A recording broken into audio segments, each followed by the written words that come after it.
तो सुनिए, देखिए इमाम आज़म अबू हनीफा अलैहि रहमत व रिज़वान का मुनाजरा एक मरतबा एक दहरिया से हुआ। यह तो आपकी फ़काहत में बता रहा हूं, आपकी ज़हानत देखिए। एक दहरिया से हुआ आपका मुनाजरा। दहरिया का दहरिया जानते हैं किसको कहते हैं? दहरिया उसको कहते हैं जो रब का कायल नहीं है, अल्लाह का कायल नहीं है, खालिक का कायल नहीं है। उसका यह कहना है कि यह ज़मीन व आसमान खुद से हैं, हमेशा से हैं, वो हमेशा रहेंगे, इसका कोई पैदा करने वाला नहीं, ये अपने आप ये सारा निज़ाम चल रहा है। उसने चैलेंज किया, हज़रत इमाम आज़म अबू हनीफा अलैहि रहमत व रिज़वान ने उसके चैलेंज को कबूल किया। कहा मेरे सवाल का कोई जवाब दे दे। चैलेंज कबूल कर लिया। जगह तय हो गई, फला दिन फला जगह पर मुनाजरा होगा। इसको, इस वाक़े को साहिबे तफसीर कबीर ने जिक्र किया है। अब वो जगह मुतय्यन हो गई कि फला दिन फला वक्त मुनाजरा होगा। दहरिया तो पहले से आकर के विराजमान हो गया, वहां सारे लोग जमा हो गए। इमाम आज़म के मानने वाले भी थे, आपसे अदावत रखने वाले भी थे। कुछ लोग तो आपके चाहने वाले वही थे कि वो चाह रहे थे कि इमाम आज़म यकीनन इस मसले को हल कर देंगे, दीन का सर बुलंद हो जाएगा, इस्लाम बुलंद बाला हो जाएगा, इस्लाम सरनगू न होगा, इस्लाम का झंडा लहराता रहेगा।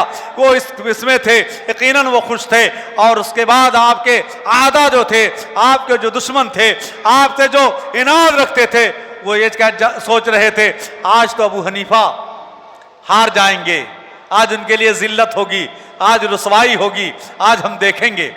चुनांचा वक्त करीब आता गया, यहां तक कि जो मुनाजरे का वक्त मुतय्यन था वो वक्त आ गया, लेकिन इमाम आज़म अबू हनीफा रज़ी अल्लाह ताला अन्हु तशरीफ नहीं लाए। तशरीफ नहीं लाए तो आपके मानने वाले सोचने लगे कि किसी वजह से लेट हो गया होगा, कोई कहीं कुछ मामला हो गया होगा इसलिए लेट हो गया। तो ठीक है, इंतजार करते हैं। लेकिन जो मुआनिदीन थे, जो आपके मुखालिफीन थे, उन्होंने कहा कि वो डर से नहीं आए, अब तो हार गए, बात खत्म करो, ये जीत गया, चलो मामले को खत्म करो। लेकिन लोग ठहरे रहे। थोड़ी देर गुजरी,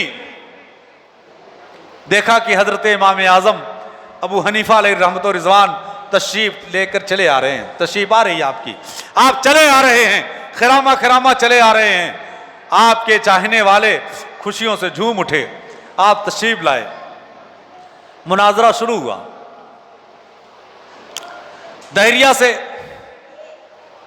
पूछा कि बात क्या है, तो उसने कहा कि पहले यह बताइए आपके आने में इतना लेट क्यों हुआ,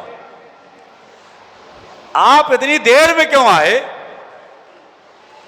हजरत इमाम आज़म अबू हनीफा अलैहि रहमत व रिज़वान फरमाते हैं, देखिए सुनिएगा गौर से, आप फरमाते हैं कि अगर मैं ये कहूं, ये नहीं कहते हैं कि मैं कहता हूं,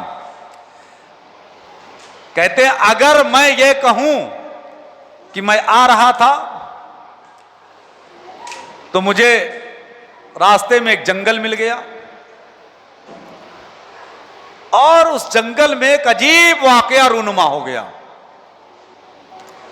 कहते अगर मैं कहूं, क्या कहा, अगर मैं कहूं कि मैं आ रहा था, रास्ते में मुझे एक जंगल मिल गया और उस जंगल में एक अजीब वाकया रूनुमा हो गया, मैं वहां थोड़ी देर ठहरा रहा तो मैंने देखा कि वहां एक दरिया बह रहा है। दरिया के इस पार कुछ लोग कश्ती के इंतजार में हैं और दरिया के उस पार भी कुछ लोग कश्ती के इंतजार में हैं कि दरिया को पार करें, लेकिन वहां कोई कश्ती मौजूद ना थी। लेकिन वहां कोई कश्ती मौजूद ना थी।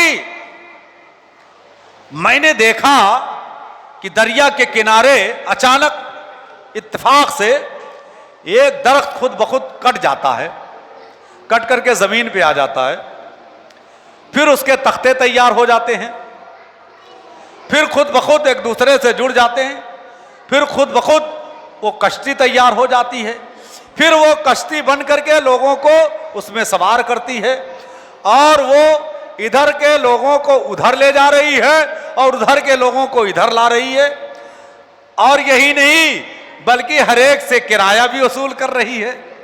हाँ, अब तो जब दहरिया ने सुना तो कहा आप झूठ बोल रहे हैं, यह मुमकिन ही नहीं है कि बगैर किसी के बनाए हुए कश्ती बन सके, बगैर चलाए हुए दरिया में चल सके, बगैर किसी को लेकर के जाने के लिए वो दरिया को पार कर सके, ऐसा नहीं हो सकता। मेरे इमाम आजम अबू हनीफा अलैहि रहमत व रिजवान पर साहब हमारे वालिदैन कुर्बान हो जाएं। हमारे इमाम आजम इरशाद फरमाते हैं, अरे नादान, तूने तो यही कहा है, तेरा तो यही सवाल है, ये जमीनों आसमान ये सारी चीजें बगैर किसी के चलाए से चल रही हैं। अरे सुन, तू ही तो कह रहा है कि बगैर चलाए कश्ती चल नहीं सकती, बगैर बनाए कश्ती बन नहीं सकती, बगैर सवार किए हुए कोई सवार हो नहीं सकता।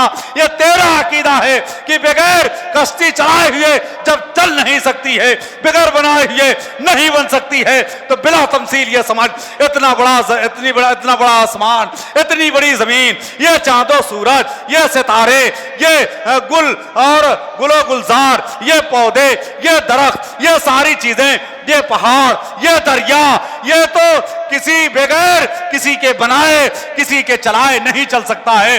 गोया इसका बनाने वाला, इसका चलाने वाला, इसका पैदा करने वाला वही एक रब्बे कायनात है, जिसे दुनिया खुदा कहती है, जिसे दुनिया रब्बुल आलमीन कहती है। इतना कहना था, कोई हदीस तो पेश नहीं की क्या? कोई हदीस पेश नहीं की, कोई कुरान की आयत नहीं पढ़ी, यह सब ना पेश किया, अपने जहन से बरजस्ता उसका जवाब दिया। दहरिया हक्का बक्का रह गया, कदमों में गिरा, कहा मैं तौबा करता हूं, कलमा पढ़ाइए, अपने शागिर्दों में शामिल कर लीजिए। ये है हमारे इमाम आजम अबू हनीफा अलैहि रहमत व